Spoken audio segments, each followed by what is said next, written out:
글로벌 외신센터입니다. 말씀 주신 세 가지 주제들 위주로 김민아 캐스터와 함께 들어보겠습니다. 안녕하세요. 안녕하세요. 네, 첫 번째로는 일단 경제 지표를 좀 봐야 될 것 같은데 구인 건수가 좀 큰 폭으로 하회를 했다고 해요. 어떤 의미를 갖고 있나요? 네, CNBC 보도 내용입니다. Job openings dropped by 1 million last month. Here's why. 네, 이번에 구인 건수가 큰 폭으로 감소했다고 하는데 자세한 코멘트부터 살펴보겠습니다. 8월에 미국 기업들의 구인 건수가 큰 폭으로 감소했습니다. 미국 노동부에 따르면 8월 미국 기업들의 구인 건수는 전달보다 10% 떨어진 1,010만 건으로 집계가 됐는데요. 이는 지난해 6월 이후 최저치를 기록을 한 거고 시장의 전망치였던 1,110만 건을 하회하는 수준입니다. 한 달 사이 110만 건이나 줄어들게 된 건데 이 같은 감소폭은 팬데믹 초기였던 지난 2020년 4월 이후에 가장 큰 폭의 수치라고 볼 수 있습니다. 분야별로 봤을 경우에는 의료 및 사회복지구인이 23만 6천 명, 기타 서비스업이 18만 3천 명, 그리고 소매 판매가 14만 3천 명 줄어들게 되면서 큰 폭의 감소세가 나타났는데요. 전반적인 분야 자체에서 110만 건 정도가 줄어드는 수치를 기록했습니다. 네, 이렇게 노동시장이 살짝은 식어가고 있다 이런 지표들이 나왔던 것 같은데 과연 시장에는 어떤 영향을 주게 될까요? 네, 해석하고 있는 것도 많이 나오고 있는데 일단 연준의 금리 인상 정책과 연관을 지어볼 수 있습니다. 기업들의 구인 건수가 줄어든 것을 두고 급격한 금리 인상과 경기 침체 우려 등이 복합적으로 적용이 됐다는 분석이 나왔습니다. 이에 따라서 시장은 연준의 긴축 속도에도 변화가 생길 수 있을지 이 부분에 주목을 하고 있는데요.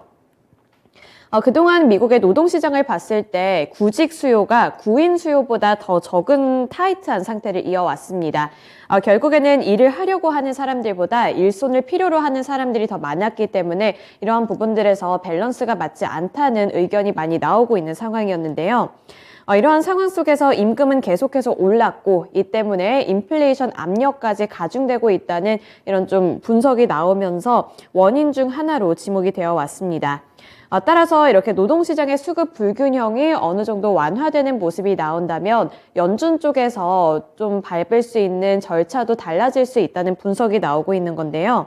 하지만 여전히 일을 하려는 사람보다는 일을 구하고 있는 이 기업들의 수가 아직까지는 400만 명 정도가 더 많기 때문에 지금은 다 완화가 됐다 이렇게 보기보다는 아직까지는 타이트하다라고 분석하고 있는 외신들이 더 많다는 점은 계속해서 참고를 해보셔야겠습니다. 따라서 이번 주에 발표를 앞두고 있는 ADP 민간 고용 지표 그리고 미국 노동부의 9월 고용 보고서를 눈여겨보셔야 할 것 같습니다. 네, 이런 구인 건수 때문에 연준의 피봇 기대감이 약간은 이렇게 흘러나오고 있다는 점도 특징인데요. 다만 분석해드린 대로 아직까지는 노동시장이 완벽하게 식지는 않았다라는 분석도 있기 때문에 추가적인 고용 지표들을 확인해 볼 필요가 있겠습니다. 다음 소식으로 넘어가 볼게요. 네, 크레디트 스위스가 간밤에 좀 반등을 하긴 했는데 최근에 주가가 거의 바닥으로 내리꽂고 있는 모습이거든요. 어떤 위험을 좀 안고 있나요? 네, 리스크가 좀 아직까지는 남아있는 모습인데 CNBC 보도 내용입니다. Credit Suisse to remain under pressure but analysts wary of Lehman comparison. 네, 크레디트 스위스와 관련된 보도 내용이 어제에 이어서 오늘도 계속 나오고 있는데 지금 우려감도 커지고 있지만 어느 정도 안도하는 분위기도 나오고 있습니다. 저는 자세한 코멘트부터 함께 살펴보시죠. 세계적 투자은행 크레디트 스위스의 부도 위험 지표가 역대 최고로 치솟고 회사의 주가는 장중 역대 최저치로 추락하기도 했습니다. 일각에서는 2008년 글로벌 금융위기를 촉발한 리먼 브라더스 사태가 재현되는 것 아니냐는 우려도 나오고 있는데요. 우선 이 내막에 대해서 조금 설명을 해드리자면 이러한 투자자 우려는 최고 경영자인 울리 퀘르너의 메모에서 비롯이 됐습니다. 퀘르너가 이번 메모를 통해서 자본 수요를 검토하고 있다는 말을 했기 때문에 크레디트 스위스가 위험에 빠진 것 아니냐는 우려감이 불러일으켜졌기 때문인데요.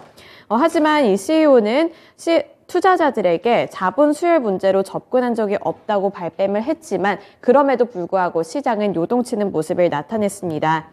현재가 고비지만 자본 수준과 유동성은 충분하다면서 이런 우려감을 어느 정도 일축시키려는 시도가 나타났지만 아직까지는 시장의 불안감이 키워졌다는 블룸버그 통신 및 나머지 외신들의 보도가 있었고요. 이에 따라서 부도 위험이 커질수록 높아지는 지표인 이 신용 디폴트 스와프 프리미엄도 역대 최고치를 기록을 했습니다. 크레디트 스위스의 1년불 CDS 프리미엄은 이날 장 초반 5%를 넘기기도 하는 모습을 나타내면서 아직까지는 리스크가 작용이 되고 있다. 이런 분석이 나오고 있는 상황입니다.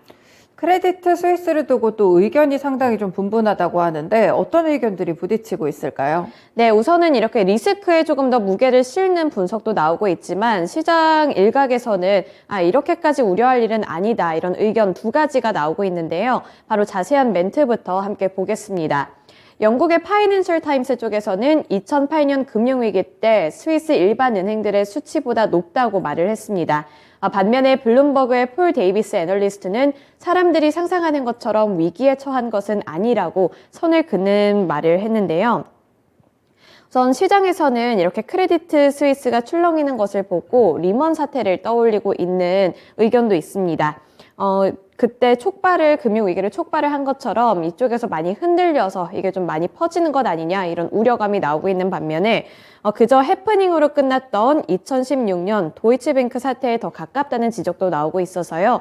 아직까지는 이러한 혼란의 배경이 이 크레디트 스위스의 펀더멘털적인 문제가 아니라 최근 금융시장 폭락세에 따른 투자자들의 불안이 상황을 실제보다 과장되게 해석을 하고 있다. 이런 의견도 나오고 있습니다. 네, 과연 크레디트 스위스 개별적인 이런 위험으로 끝나게 될지 혹은 그렇지 않고 시장에까지 전반적인 충격을 가져오게 될지는 추가적인 소식들을 조금 더 전해드리겠습니다. 네, 마지막으로 개별 소식 보면요. 오늘 트위터가 22% 급등이 나왔는데 머스크가 다시 한번 인수를 추진한다고요? 네, 맞습니다. CNBC 보도 내용입니다. Twitter shares surged 22% after Elon Musk revives deal to buy company at original price. 네, 원래 예상대로 계획했던 대로 절차가 진행이 될 것 같은데요. 바로 기사 내용 보겠습니다.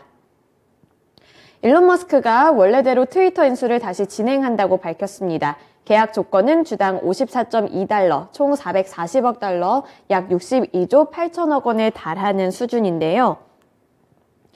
보도에 따르면 머스크는 이미 트위터에 이 같은 의사결정을 전달했습니다. 지난 7월 일방적으로 인수계약 파기를 선언을 했다가 불과 석 달 만에 다시 이렇게 번복을 한 건데요. 머스크는 올해 4월에 트위터 인수에 합의를 했다가 지난 7월 8일 트위터와 가짜 계정과 관련해서 언급을 하면서 철수를 하겠다, 계약 파기를 선언하기도 했습니다.